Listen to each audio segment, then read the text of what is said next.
I didn't twitch when he said it. My promotion just came through. I'm now the manager of a 5-star hotel, my younger brother declared, lifting his glass like it was some divine certificate of greatness. Meanwhile, you'll always be nothing but a failure. My parents laughed, proud, sharp, dismissive.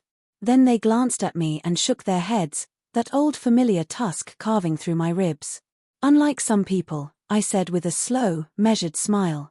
Actually, I started. But before the truth came out, there was a story only I carried. There was a time I believed we were a team, he and I. The older brother who taught him how to ride a bike, clean scraped knees, slip through algebra. He used to look at me the way people look at someone who can show them how to survive the world. But admiration sours fast when jealousy starts to ferment beneath it. When our father's health declined, I left university and took the job no one wanted, managing the books for his failing business. My brother was the golden child, free to drift, free to shine. I carried the weight so he could rise without resistance. And I convinced myself that was love. Until the week I discovered what he'd actually been doing. It started with a missing file, a loan document I never signed.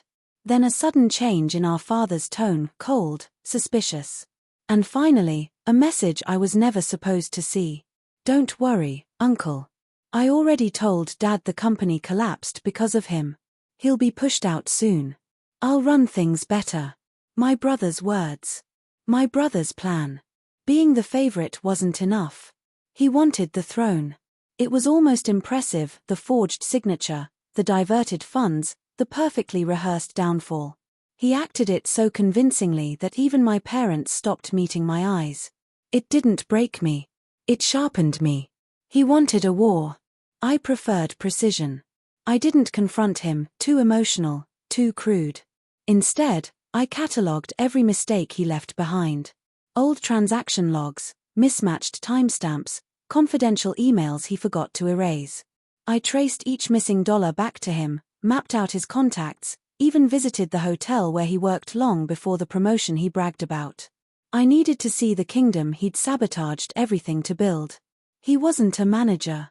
He was the assistant to a manager, an overglorified errand boy who was fudging numbers there too. He had no idea I knew. People always underestimate the quiet one at the table. That's usually why they end up buried by him. My revenge didn't begin with a blow. It began with a whisper. First, I sent an anonymous tip to the hotel's corporate office, attaching the files he thought he'd deleted ages ago. Then I forwarded the forged loan documents to the bank auditor with a polite note. Reviewer finds signature inconsistencies suggesting internal fraud. Kindly investigate. They did. Next, I met with our father's longtime lawyer and dropped off a perfectly organized folder, diverted funds, forged signatures, proof of manipulation, intent to defraud family assets. The lawyer didn't even blink. He simply said, "About time." And then I waited. Revenge isn't fire. It's frost, slow, silent, unavoidable. So when my brother lifted his glass at the barbecue, grinning like a man who believed his victory was eternal, I just watched. "You'll always be a loser," he repeated louder, savoring the moment. My parents chuckled again.